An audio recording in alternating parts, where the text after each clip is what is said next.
éliminée au qualif de Wimbledon. Est-ce que ça fait tâche pour la numéro 1 française, Monsieur Mathias? Ben, pour moi, oui.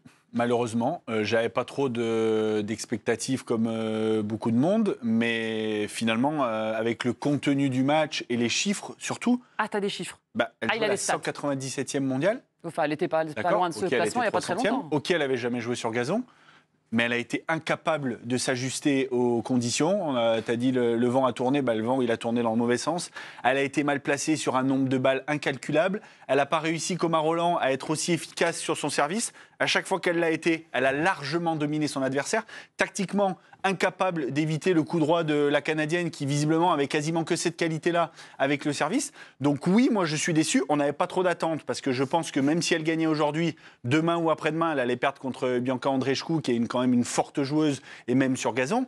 Mais même si c'est les médias, si c'est le public qui l'a emmenée ici et qu'on a des attentes, moi, tennistiquement parlant, j'ai été extrêmement déçu et j'ai revu trop peu de bonnes choses qu'on avait vues durant la quinzaine à Paris. Ça fait tâche, Camille, tu le rejoins ou... Non, en fait, il faut mettre de côté un petit peu les chiffres. Là, on est bluffé. Elle est 65e joueuse mondiale aujourd'hui, mais elle joue déjà quelqu'un qui aime le gazon. Alors oui, elle est que 197e mondiale, mais c'est une nana qui sort de Sertogenbosch il y a 2 semaines et qui a tapé la numéro 18 mondiale, Samsonova. Voilà, exactement. En qualif. Non, parce qu'est-ce qu'elle fait en qualif ? Elle a gagné 5 matchs sur gazon en 5 ans à Wimbledon.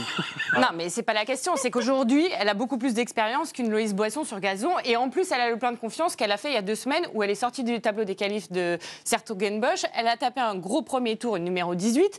Donc oui, sur le papier, ça fait tâche si on s'en réfère aux chiffres. Après, il faut quand même donner un petit peu de temps. C'est une découverte pour Loïs. Le off de Juju était très bien monté d'ailleurs, parce qu'on voit tout ce qui n'allait pas. C'est-à-dire que c'est une fille qui aime diriger le jeu.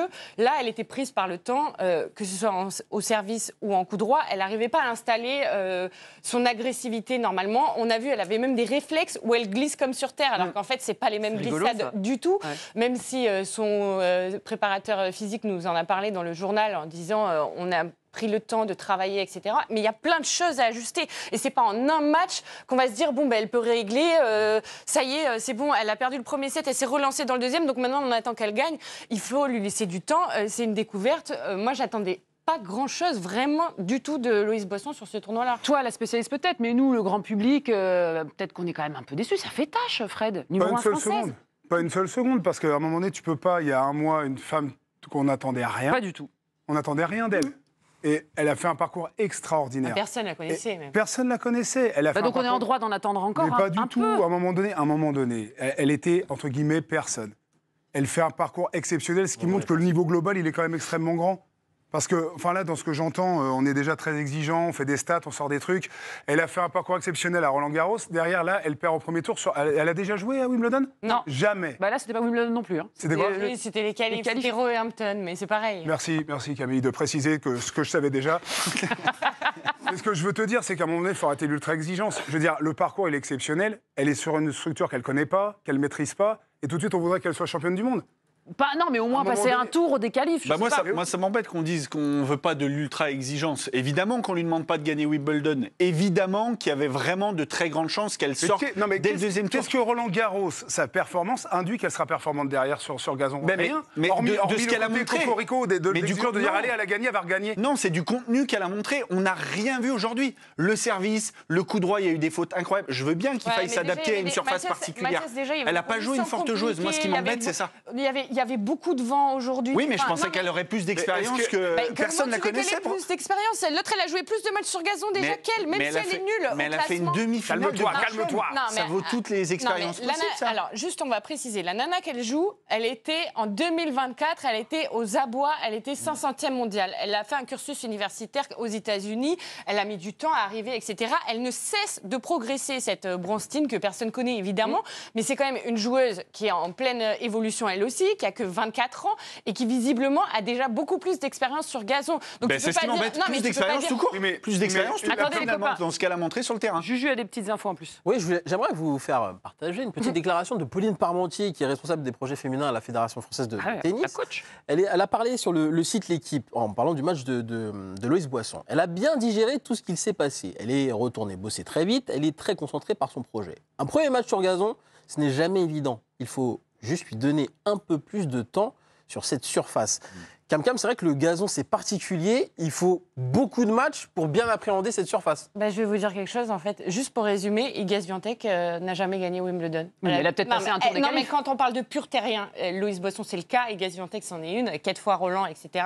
Première fois où elle a fait Wimbledon, elle a été éliminée au premier tour. Elle n'a jamais fait mieux que quart de finale et en 6 participations. Donc, en fait, nous, on est les médias, on est les suiveurs français, on aime les belles histoires. Donc, on s'est passionné par Loïs Boisson. Maintenant, il faut la laisser grandir. Elle a en tête son projet. Son projet, il ne s'arrête pas au qualif de Wimbledon pour sa première année. Moi, j'attends, par exemple, beaucoup plus d'elle cet été, sur dur. Je pense qu'il y aura moins de différence, il y aura moins d'adaptation. Elle a une grosse tournée américaine qui l'attend. Elle va découvrir l'US Open. Et là, je serai plus exigeante. Là, le contre-coup, même émotionnel, c'était vachement dur de retourner, travailler.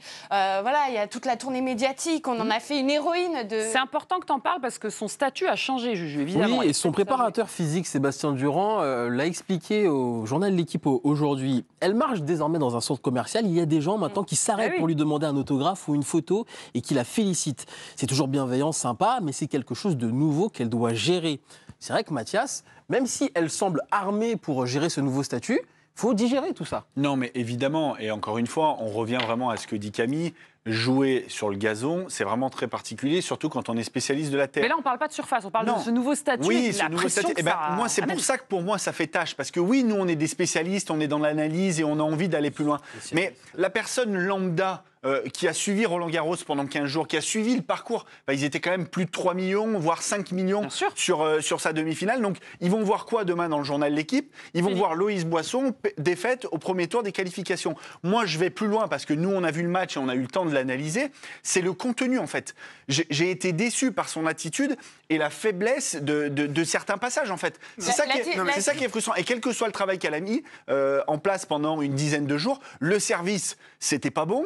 Les placements, c'était vraiment jamais bon. Et même dans le scénario, il y avait de quoi faire mieux. C'est ça qui est encourageant, en fait. C'est une défaite encourageante. Mais non, mais c'est qu'il n'y a rien qui va. On la voit se déplacer comme sur terre battue. Donc, en fait, on nous dit chaque entraînement est progressé un petit peu. Son staff nous a dit ça. Elle a fait peut-être 7 entraînements sur gazon avant de se projeter. Elle n'a même pas fait un tournoi de 150 WTA avant pour avoir un petit peu d'expérience. Donc, en fait, on la voit jouer comme sur terre. Elle est à la ramasse. Donc, il faut qu'on baisse nos expectatives.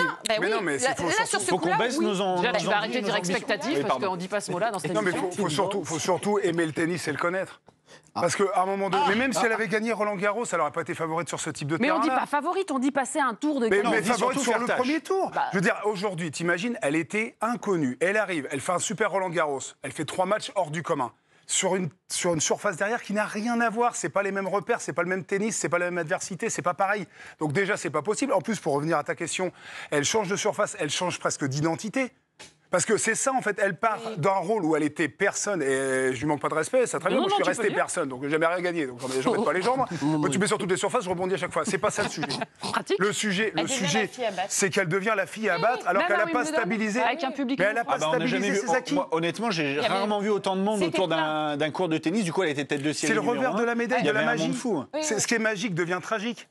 Tu t'attends à Roland-Garros. Mais oui, mais Roland-Garros, elle est en sur-régime. C'est une boisson... Non, elle n'est pas en sur-régime. Non, bien sûr. Elle dit qu'elle joue... elle est en sur-régime de la représentation des gens. Elle est magique dans un... C'est une super vente, quoi. Tu vois, t'arrives, Roland-Garros, là, qui a fait la demi, c'est magnifique. En plus, tout le pourtour de Roland, il était magnifique. Tous les à côté, c'était extraordinaire. Les arrêts de carrière, les trucs. La finale chez les hommes, chez les femmes aussi. Magnifique. Et puis à un moment donné, il faut aller mettre tes petits pieds dans la terre, il faut les gratter comme un petit voilà, pour les changer, pour mettre ton blé. Avec ta raquette, la Wimbledon, tu reviens à la réalité que c'est pas facile. Dans l'herbe, ça pousse moins bien. C'est pas facile. Camille, j'ai une vraie question. Est-ce que cette défaite, on doit forcément la mettre sur le dos de la surface, ou il y a aussi ce petit côté nouveau statut qui a été dur à digérer et qu'elle est passée d'inconnu à superstar en 15 jours et que ça n'a pas été peut-être facile à... alors, je ne suis pas dans l'entourage très proche. Non, t'es spécialiste ou pas? Non, je suis spécialiste, mais moi, je pense les deux. Les deux. Même si on sait qu'elle fait tout très bien, parce que c'est quelqu'un vraiment qui se fait un projet, elle est très carrée dans sa tête, elle écoute énormément tout son staff, etc. Elle ne s'est pas répandue dans les médias partout. Mais c'est tellement dur de passer de l'anonymat. Vous êtes personne, vous étiez à Saint-Gaudens, on vous payait au black presque un tournoi gagné. Ensuite, vous basculez, vous êtes la superstar, vous êtes invité sur toutes les chaînes nationales à faire toutes les plus grandes émissions façon, même si on vous protège de ça, en fait, c'est naturel de, à un moment, dire voilà, mon statut il a changé, il faut que j'encaisse ce statut, même si je pense qu'elle va pas mettre longtemps à le digérer, ça c'est sûr.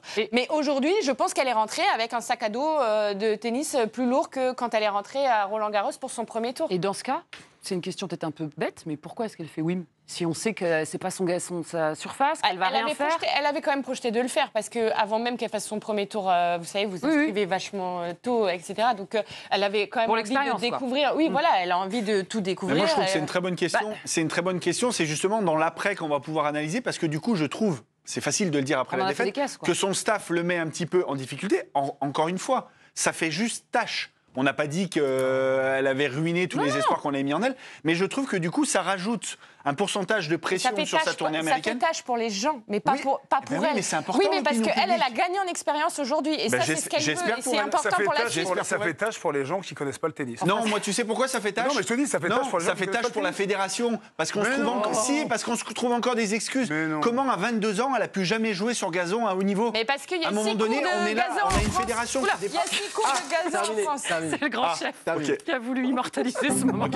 Je sais pas ce il n'y a que 6 cours de gazon en France, donc il faudrait peut-être qu'ils commencent à créer quelque chose. Si quoi, ça va revenir, c'est pas le gazon maudit, ça va revenir. Non, mais c'est vrai que le staff a demandé une wildcard, il y avait tout un petit emballement médiatique et du grand public pour ce Wimbledon. Et finalement, si on savait que c'était pas sa surface et qu'elle allait rien faire... Est-ce qu'on savait que là, tu me dis, elle le fait pour dans 2-3 ans, quand elle aura pris un peu plus d'expérience sur le circuit professionnel, parce que là, le but, c'est d'y rester, c'est de gravir les échelons, d'être top 50, top 30 et d'aller titiller plus. Et inversement, elle aurait fait la demi-finale là sur gazon, on aurait dit quoi ? C'est normal, elle avait déjà fait la demi à Roland-Garros. Ça aurait été exceptionnel. Non, mais ce qui est normal là, c'est de perdre. C'est pas sa surface où elle a fait construire son truc.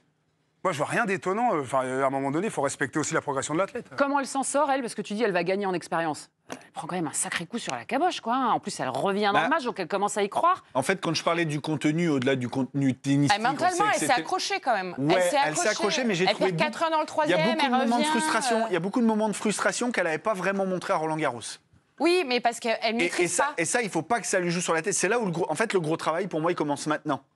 Au-delà de la surface et de la tournée américaine, ce qui s'est passé aujourd'hui, c'est peut-être plus d'expérience aujourd'hui qu'elle en a accumulée sur 15 jours. Parce qu'il y a eu une telle frustration, elle n'était tellement pas dans de bonnes conditions pour son jeu à elle, qu'il va falloir travailler pour que sur le dur, ça fonctionne. On a hâte de la retrouver sur une autre surface, n'importe où, mais en tout cas avec un grand sourire, on l'espère.